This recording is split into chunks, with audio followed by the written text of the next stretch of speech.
I'm Paul Chambers with MovieChambers.com, and I have the cast of the Houses October Bill with me today. And if you guys don't mind, why don't you just introduce yourself? My name is Bobby Rowe. Zach Andrews. Brandy Schaefer. Mikey Rowe. And you could all be described as the filmmakers and actors, I guess, in the film. It's about haunted houses. This is the right time of year for that kind of movie. And tell me how you got interested in haunted houses. Well, we were trying to figure out a movie that we could kind of have everybody have the Halloween experience, but we've seen a lot of slashers. We've seen a lot of different horror movies. So we wanted to try to base a story around something that nobody's kind of touched on, and that's the haunted house industry. I mean, it's a huge industry. 30 million Americans go a year. And they've never had that outlet, though. It's kind of untapped. And so we built a story around this haunt world, and Dallas being the capital of the haunt capital of the world, we thought no better place to start. There's some pretty interesting people there, I guess. For sure. Yeah. No, once We'll call it interesting. we reached out to the haunt owners because we needed, a place to actually film the movie, and they were so welcoming. And it's such a tight-knit community and a passionate fan base, and they welcomed us with open arms to come into their haunts, and it gave us the opportunity to spend money on things like sound design and costumes and things like that because we got to shoot on $1 million sets for free. So. I designed a haunted house when I was in high school. Really? It was pretty cool. And I guess, have you always liked haunted houses? Yeah, we grew up, we all grew up in Plano. So we would go to JC's haunted house back in the day, and like the haunted hayrides. But yeah, it's always been a big part of Bobby and I's life, at least, and then found out along the time that, Zach's been into it too. Brandy, not as much, but that was fun having her on the movie. I used to go, but yeah. Well, they are. They can be very, very scary. Yeah. This has got a supernatural element as well, Brandy. Can you tell us about that?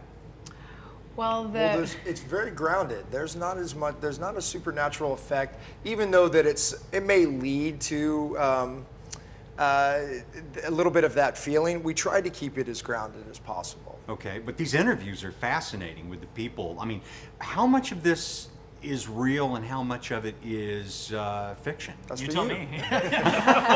Well, no, it sounds like you got a nice balance there, but I know the interviews, they all seem like they're very real. They were. Yeah. That was very important to us, is to be as organic as possible. All of them, those are all real places, real haunted houses, real scare actors. We didn't want to go hire out scare actors. We wanted to use the guys that are best in the business. And all those interviews you see, there's nothing staged. Yeah, those we are all didn't- real sound bites. Those are real people. So, are these people that work at haunted houses, are they really that unregulated, as you say in the movie?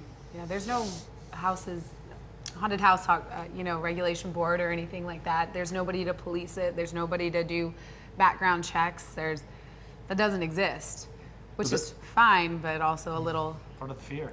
yeah. Well, that one owner that you had who said we're looking into maybe doing background checks at some And he was some so point. proud of it. It was funny that it was like, oh, we're looking into doing that. I love that interview because he was being authentic and he's saying like we do need to do this kind of thing, but at the same time saying we aren't currently doing it. So it opens up a world of possibility of who you're going into the dark with. What made Dallas the center of haunted houses? I think when Detroit used to be the haunted house capital of the world, and then with the economy going the way it did, Dallas really started building up, and they're known all around the world. And I think they have the official title of the haunted house capital of the world. Yeah, there's a haunt here that is the Guinness Book of World Records for the longest walk-through haunted house. It's the Cutting Edge in Fort Worth. So that kind of brings in some notoriety as well. It's almost an hour of walking through the house for an hour being scared. You guys are also in search of this elusive haunted house, the one that's supposed to be the granddaddy of them all, that maybe goes a little bit further than they should. Is there such a place? Have you heard of such a place? I mean, really? There are blue skeletons out there. I mean, there's a lot of places without websites. You can't. You find them almost. We always talk about it's almost like a food truck. Sometimes they say, "Hey, we're going to show up at this corner at this time," and these places are out there because we're kind of desensitized a little bit from. We always talk about how 3D has now run its course. Now we need 4D, right? You need to smell it, touch it. And you feel. There's 4D theaters in Los Angeles that spray you while you're watching a normal movie, so you can feel part of that environment. And I think haunts are moving in that direction as well. People want more. Back in Prohibition too, you'd go to speakeasies and you'd have to have a password to get in because it was illegal. And so I think that as we become desensitized to your basic walk through haunted house, that it's going in that direction. It's like, oh, you want something extreme? Okay, let's, you can kind of get into, the who's who of haunting and experience that thing that maybe takes it to that next level. And these people that you referred to, I think there was at least one death of an employee in a haunted house. Is there any basis in fact for that? Very much so. There's several. There's even more that are in the movie. There's a lot of people that are taking it, and some of it is completely, in their eyes, it was completely innocuous, but they were just trying to up the haunt at the time, try to scare people as hard as they can, and things actually went too far. There's been accidents. And there's stories. One of the haunts up north, a homeless man was working in there. They didn't know, and there was a rape case there. So things happen in these haunts. But what's hard is they're highlighted because of probably the subject matter that goes along with the haunts. I mean, these kind of things happen all over the place, but it always becomes a little bit more of a spectacle when you have a mask on. To you, to each one of you, please answer, what is the scariest haunted house experience that you've had, or scary character that you run across? For me, it's people want to know what's the most extreme haunt, what's the best haunt. To me, it's not that there's a best haunt. Each haunt has something that it sticks with me when I leave. There was a whiteout room that we just went in, and it was completely, you couldn't see 5 feet in front of your face, and then a girl in a white mask pops in, and that just sticks with me from that haunt. And then another haunt, has a 4D experience that we were talking about, where Brandy's walking through, and she sees a zombie's head get blown off, and then that squirts on her, and she thought it was real blood.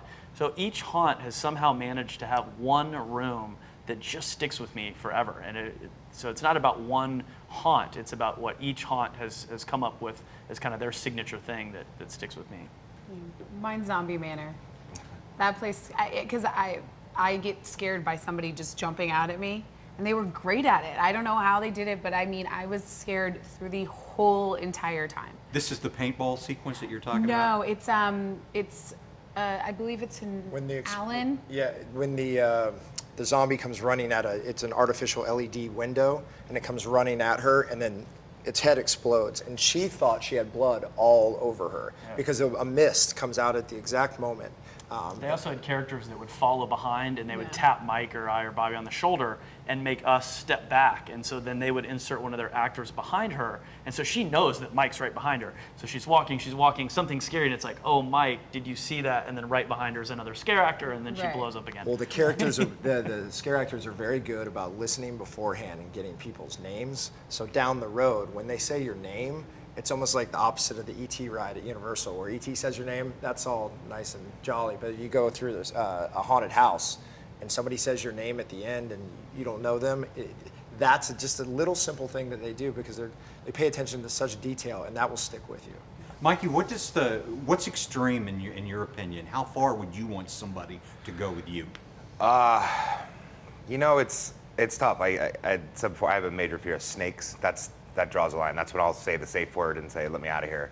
I don't want to do anything with snakes. Like we were talking about before, like what really would terrify you, it's the isolation when you're away from everybody, and then you start letting your mind play a little tricks of, wait a minute, why am I alone? These guys are really screwing with me right now, but I'm alone, and now it's not as safe as it feels anymore. I think that really ups the ante. I don't care who you are. If there's 5 people surrounding you and you're by yourself for a while and you're not supposed to be as you thought, I think that really ups the ante. And the tunnel that you always fall going Well, through. that just has to do. He can't make it through the funhouse tunnels. He falls. Wait, it's Every the single vertigo. time. I can't help it. It's just the way I was drawn. It's not necessarily scary, but it's funny for us. We also went to an extreme haunt, and this sticks with me just because because it is so real, is we had shotguns pressed against our side. And feeling 2 barrels against you like that and not knowing what somebody's capable of that'll stay with you far beyond bed. Before we wrap it up, let's talk about the show business angle and how you guys got started on this project and what you hope to do in the future. Yeah, well, making this movie was such a fun ride, but it also opened our eyes to the possibilities that this is an entire world, an entire community. And we just filmed in California and in Texas and Louisiana, but we heard stories of haunts that go on in Columbus, Ohio, some in Florida, up in New York, and I would love to explore the landscapes and see different haunts. I mean, Bobby found a haunt in Seattle that's up in a treehouse. And I think being able to film up north or, you know, in the east, in the west type of thing would be really cool to do. And hopefully eventually, you know, we're hearing about haunts in Mexico and over in the UK, and I'd love to go there and see what they got cooking. So you're not burned out at all on haunts. No, we love it. Yeah, the creativity is it's always a surprise to see how far people go. On the one he's talking about in the UK, it's almost like just making lemonade out of something. The mall went out of business, so they decided, okay, if nobody's going to have any shops here, let's rip it out. And they basically made a Dawn of the Dead sequence. So you go through and you have to hide in an entire mall that's vacant now, and they've converted it into basically real life Dawn of the Dead. That kind of stuff, and how people just kind of improvise in such bad, maybe a bad situation and turning it into a haunt. I mean, that's what these skyscrapers are in Detroit. They're empty now. What do? They've turned them into haunts. So at least, there's some money to be made for about 2 months of the year. So that's what you're going to do. Okay. Well, The Houses October Built is the name of the movie. I'm Paul Chambers for CNN iReport and MovieChambers.com. Thanks very much to the cast, and good luck with your movie. Thank you. Thank you so much.